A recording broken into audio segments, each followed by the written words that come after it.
આંખે પાણી લગાડી ભગવાનની સામે હાથ જોડે રાખો। સૌથી પહેલા જેમના નામનું સ્મરણ કરવાથી બધા જ વિઘ્ન અને બધા જ સંકટનો નાશ થાય છે એવા ગણપતિ મહારાજ છે।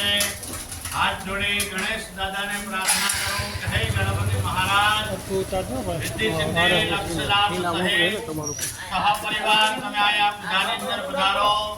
અમારો આ પ્રતિષ્ઠા યજ્ઞનું કર્મ છે એ નિર્વિઘ્નપણે પૂર્ણ થાય તેવા અમને આશીર્વાદ અર્પણ કરો।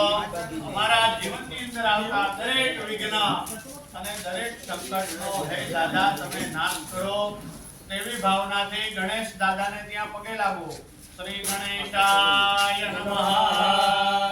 બીજા નમસ્કાર આપણા કુળનું આપણા કુટુંબ પરિવારનું રક્ષણ કરનારા આપણા કુળદેવી માતાજી છે।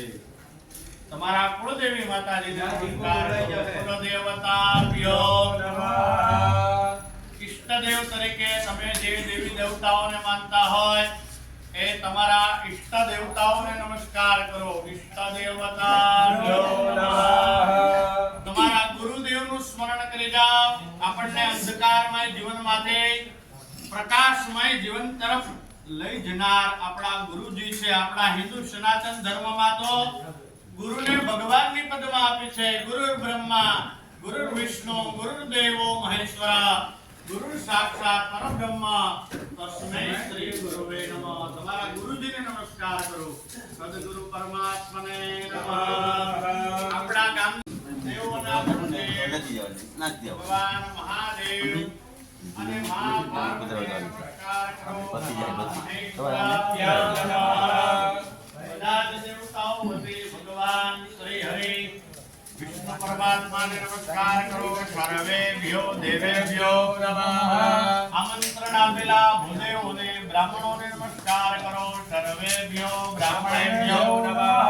આપણા આ કર્મના પ્રધાન દેવ ભગવતી જગદંબા રાજરાજેશ્વરી માં કનકેશ્વરી માને નમસ્કાર કરો। એતદ કર્મ પ્રધાન દેવતા ભગવતી राजराजेश्वरी महाकाली महालक्ष्मी महासरस्वती स्वरूपिणी कनकेश्वरी देव्यै नमो नमः।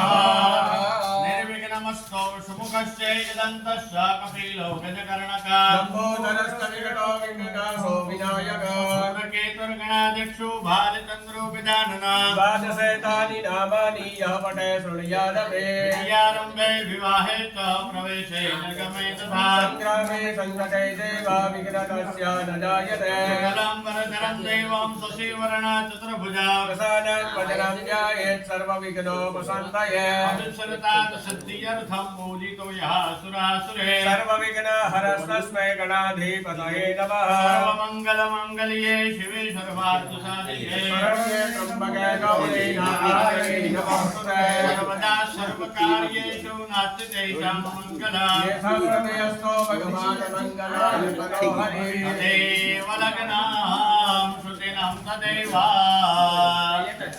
ताराबलं चान्द्रबलं तदेव ताराबलं देवबलं तदेव लक्ष्मीपतेति स्मरामि। तामस्तेषां श्रेयस्तेषां कृतस्तेषां पराजया येषामिन्द्रीवरस्य मूर्धयस्थो जनार्दन यत्र योगेश्वर कृष्ण यत्र पार्थो धनुर्धर यत्र श्रीविजयो गोचरितो वादितिर्मतिर्भव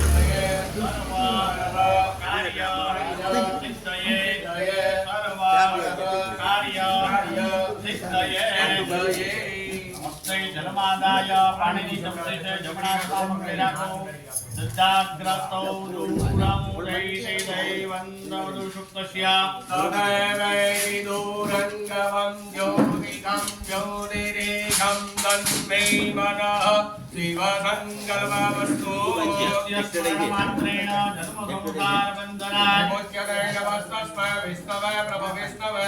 3 વાર વિષ્ણુ પરમાત્માનું સ્મરણ કરો. ઓમ વિષ્ણવે નમઃ. ओम विष्णवे नमः। ઓમ વિષ્ણવે નમઃ. ओम विष्णवे नमः।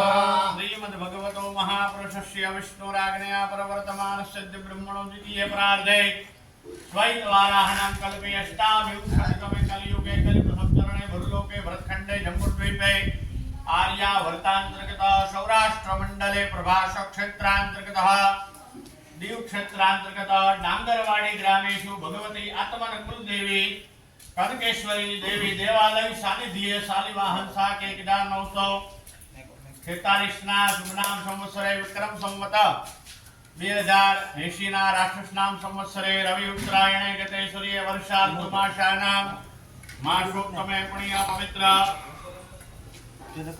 અષાઢ માસે તથા ચ શ્રેષ્ઠ શુક્લ પક્ષે પંચમ્યાયામ તિથૌ દેવગુરુ બૃહસ્પતિ વાસરે પૂર્વ ફાલ્ગુની નક્ષત્રે વરિયાન યોગે કૌલવ કરણે તથા ચ સિંહ પરમ કન્યા રાશિતે ચંદ્રે મિથુન રાશિતે સૂર્ये यथा पंचांग स्थित ग्रह नक्षत्र लग्न मुहूर्त शुभवाय एवं ग्रह गण विशेषण विशिष्टायां शुभवणीय दैतो यजमानस्य पुत्रोच्चार તમારું નામ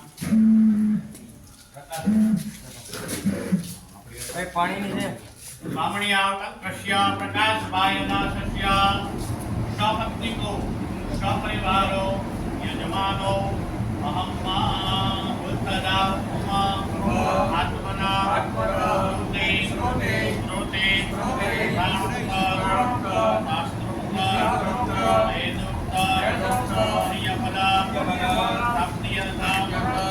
आदिदैविक आदिभौतिक आध्यात्मिक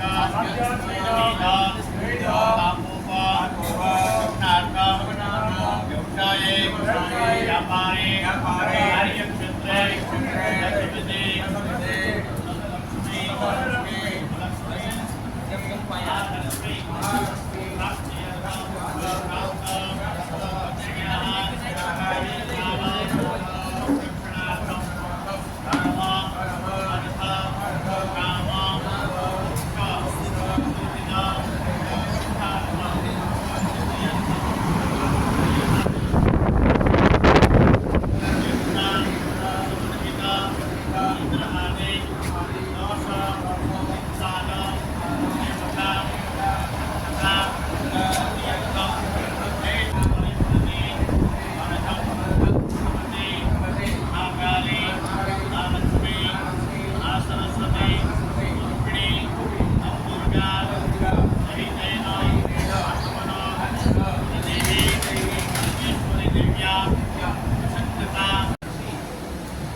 मकान तैयार कियो होय तो मकान प्लिंथ ऊपर पाया ऊपर होय एम आपड़ा हिंदू सनातन धर्म नो पायो गाय माता छे। यदि आ पृथ्वी पर गाय नहीं होय तो दिवसे आपनो सनातन धर्म पण नहीं होय।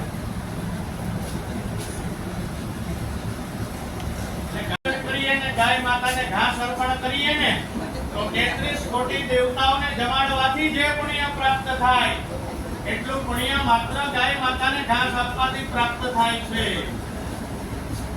એટલે ગાય માતાને પણ પ્રાર્થના કરો કે હે ગાય માતા તમે પણ અમને પાપની દોષમાંથી મુક્તિ આપો। ભગવતી કામધેનવે નમઃ સર્વોપચારાર્થે દંતા સર્વસુપાણે સમર્પયામિ। તીર્થ પ્રાર્થના પાછા પુષ્પાત્મા રાખે। આપણું શાસ્ત્ર એમ કહે છે અન્ય ક્ષેત્રે કૃતમ પાપમ તીર્થ ક્ષેત્રે વિનશ્યતિ। આપણે ગામમાં રહીને શહેરમાં રહીને જે કાંઈ પાપ કે જે કાંઈ દોષ કરીએ એમાંથી મુક્ત થવા માટે પ્રથમ આપણે તીર્થમાં જવું જોઈએ। તીર્થમાં જઈ તીર્થ દેવતાઓની પ્રાર્થના કરવી જોઈએ અને તીર્થોમાં સ્નાન કરવું જોઈએ। તો આપણે અહીંથી નજીકના કોઈ તીર્થમાં જઈએ ઉત્તરપ્રયાગ તુલસીશ્યામ ક્રાંતિ અને ત્યાંથી આપણે પાછા સ્નાન કરીને આવીએ તો આપણે જે આ યજ્ઞ કરવો છે એટલો સમય આપણી પાસે રહેતો નથી। પણ આપણું શાસ્ત્ર એમ કહે છે કે જ્યાં દેવી દેવતાઓના સ્થાપન કર્યા હોય જ્યાં યજ્ઞ યાગાદિક કર્મ થતું હોય ત્યાં દરેક તીર્થના દેવતાઓ આવી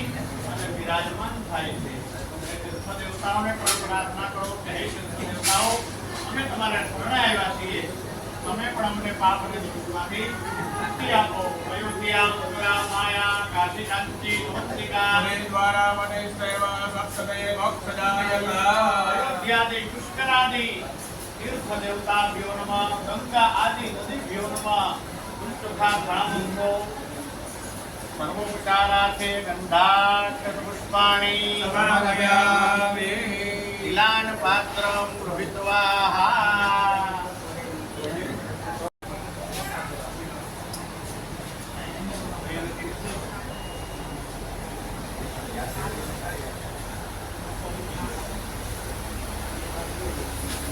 જ્યારે આપણે કોઈ પણ પૂજાનું કર્મ કરીએ, યજ્ઞ યાગાદિ કર્મ કરીએ, ત્યારે દરેક મનુષ્ય પોતાના તન, મન અને ધન આ ત્રણ વસ્તુને પહેલા પવિત્ર કરવી જોઈએ. ગીતામાં શ્રી કૃષ્ણ અર્જુનને સમજાવે છે, દેવો ભૂતવા દેવો વ્યજે. દેવતાઓની પૂજા કરતા આપણે પણ દેવ જેવા થવું જોઈએ. પૂજા પણ દરેક વ્યક્તિ કરી શકે અને યજ્ઞ પણ દરેક વ્યક્તિ કરી શકે, પણ જ્યાં સુધી એમાં બેસવાનો આપણને યોગ્ય અધિકાર ન મળે, કોઈ પણ વસ્તુ મેળવવાને આપણે લાયક થઈએ પછી એ વસ્તુ આપણે મેળવી શકીએ. જેવી રીતે આપણે વાહન ચલાવવું હોય તો આપણી પાસે ડ્રાઇવિંગ લાયસન્સ હોવું જોઈએ. વિદેશ જવું હોય તો એને અનુરૂપ પાસપોર્ટ કે વિઝા આપણી પાસે હોવા જોઈએ. પણ જ્યારે ભૂમિ ઉપર આપણે ગૌમૂત્ર છાંટીએ, ગંગાજળ છાંટીએ, યમુના જળ છાંટીએ અથવા ગાયના છાણથી ભૂમિને લીપીએ, ત્યારે એમ કહી શકાય કે એ ભૂમિ હવે પવિત્ર થાય.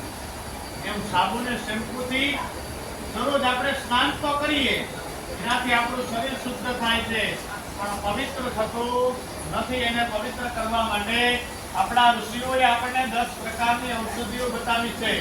ભસ્મ, માટી, ગૌમૂત્ર, ગાયનું છાણ, ઔષધિવાળું જળ, તલવાળું જળ, ડાભવાળું જળ, હિરણ્યવાળું જળ, તીર્થ જળ, આવું જુદું જુદું 10 પ્રકારનું સ્નાન કરવાથી આપણું શરીર આંતરિક રીતે શુદ્ધ બને.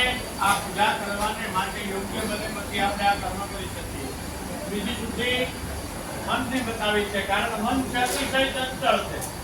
આપણે ફિઝિકલી અહીંયા બેઠા હોય પણ મેન્ટલી ક્યાંક બહાર હોય, મનમાં ઘણા બધા વિચારો આવતા હોય કે હજી આટલી વસ્તુ લાવવાની રહી ગઈ, આટલા જણાને આમંત્રણ આપવાનું રહી ગયું. કારણ ગીતામાં ભગવાન શ્રી કૃષ્ણ અર્જુનને સમજાવે છે, મન એવ મનુષ્યાના કારણ બંધ મોક્ષયો. હે અર્જુન, માનવીનું મન છે ને એ જેના બંધન અને મોક્ષનું કારણ છે. મન છે એની અંદર સારો વિચાર પણ આવે અને ખોટો વિચાર પણ આવે, પણ જ્યારે બતાવ્યું છે કે માનવીનું ભટકતું મન ભક્તિના માધ્યમ દ્વારા ભગવાનના ચરણોમાં સ્થિર બને.